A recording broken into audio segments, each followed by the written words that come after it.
Assalamualaikum warahmatullahi wabarakatuh. Hello, my name is Hairunisa Siddiq from class C. So this time I will present material about computer assisted language learning. So the first material about what is computer assisted language learning. Computer-assisted language learning, or CAL, is an approach to teaching and learning foreign or second language that is use computers, computer-based research, and information technology to present, strengthen, and assess the material to be studied. The second is the history of CAL. Computers have been used for language teaching ever since the 1916. According to Wirtz-Haucher and Healy, this 40 years period can be divided into three main stages. They are behavioral CAL, communicative CAL, and integrative CAL. Each stage corresponds to a certain level of technology and certain pedagogical theories. In the 1960s and 1970s, the first form of computer-assisted language learning featured repetitive language drill, which is called a drill practice and practice method. It was based on the behaviorist learning model, and as such, the computer was viewed as little more than a mechanical tutor that never get tired. It was mainly used for extensive drill, explicit grammar instruction, and translation tests. Communicative CAL emerged in the 1970s and 1980s as a reaction to the behaviorist approach to language learning. Proponents of communicative CAL rejected behaviorist approaches at both the theoretical and pedagogical level. They stressed that CAL should focus more on using form rather than on the form themselves. Grammar should be taught implicitly, and students should be encouraged to generate original utterances instead of manipulating prefabricated forms.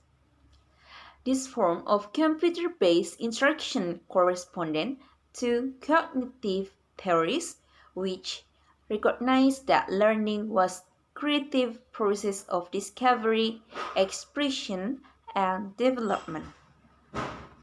Well, the next material about the reasons for using computer-assisted language learning. So, the first one is experiential learning.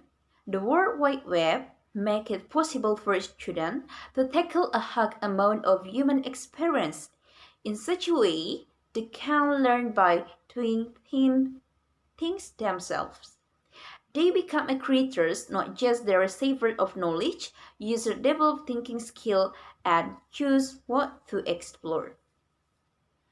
The second is motivation. Students' motivation is increased, especially whenever a variety of activities are offered, which make them feel more independent. The third one is enhance student achievement. Network-based instruction can help pupils strengthen their linguistic skill by positively affecting their learning attitude and by helping them build self-instruction strategies and promote their self-confidence. Next, authentic materials for study. All students can use various resources of authentic reading materials either at school or from their home. Those materials can be assisted 24 hours a day. Next, individualization. Shy or inhibited students can be greatly benefited by individualization. Student-centered collaborative learning. High feelers can also realize their full potential without preventing their peers from working at their own pace. Next, independence from a single source of information. Although students can still use their books, they are given the chance to escape from canon knowledge and discover thousands of information sources. As a result, their education fulfills the need for interdisciplinary learning in a multicultural world. And the last is global understanding.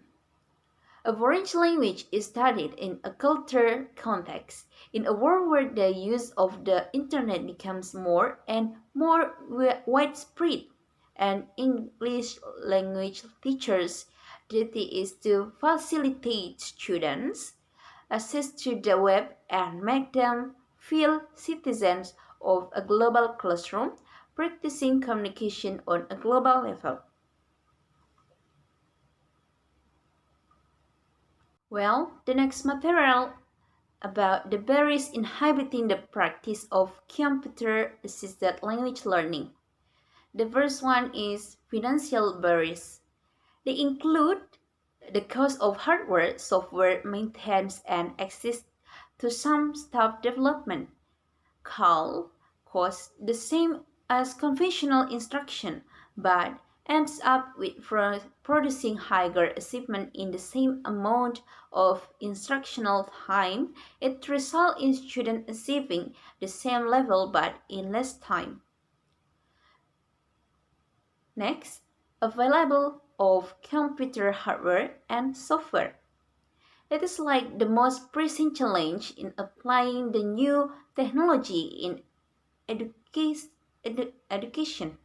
There are few educators skilled in designing it because software development is costly and time-consuming. Computer hardware and software compatibility goes on to be a significant problem.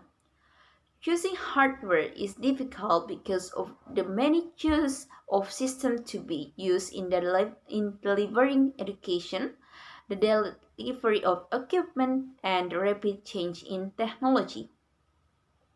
Next, technical and theoretical knowledge. Not only there is a shortage of knowledge about developing software to promote learning, but many instructors do not understand how to use the new technologies. Furthermore, little is known about integrating this new means of learning into an overall plan. Improper use of technology can affect both the teacher and learner negatively. Next, wrong conceptions about the use of technological limit innovation and threaten teachers' job and security. Instructions tend not to use technologies that require substantially more preparation time, and it's taught to provide instructions and learners access to technologies that are easy to use. The World Wide Web makes it possible for students to tackle a high amount of human experience. In such ways, they can learn by doing things themselves. They become the creators, not just the receivers of knowledge. Users develop thinking skill and choose what to explore. Well, and the last is conclusion. Finally, use of the internet can promote computer skills and the technical and conceptual experience of using a computer. Lastly, the internet provides supplemental language activities which can provide students with additional practice in specific areas of language learning. These include reading tests and comprehension questions, grammar exercise, pronunciation exercise possible through the available multimedia capabilities, cloze tests, vocabulary exercise, and so forth. Students can search the web for various search for both language teachers and language learners, some of which relate to issues of and other which assist in locating native speaker. Secondly, at this point in time, several questions need to be asked to guide future research in this area. How can use of the internet correspond to the communicative or pedagogical goals of language teaching? How will the internet and its related features assist language learners in functioning in the global community? What will the real impact of the PRISM language curriculum? While these questions have been examined to some degree, researchers and language educators must further investigate and implement this technology to provide others with guidelines in this area. Without a doubt, we are in the center of a monumental technological paradigm shift, one which will eventually change the way that all instructors teach and the way students learn. While technology should not take over the language classroom, it must be embraced in order to allow educators to do choose those things which they are unable to do themselves, or uh, those which will improve what is currently being done in the classroom. Nowadays, it's essential to make informed decisions about how the internet can be successfully integrated into the language classroom. Well, I think that's from me, and thank you.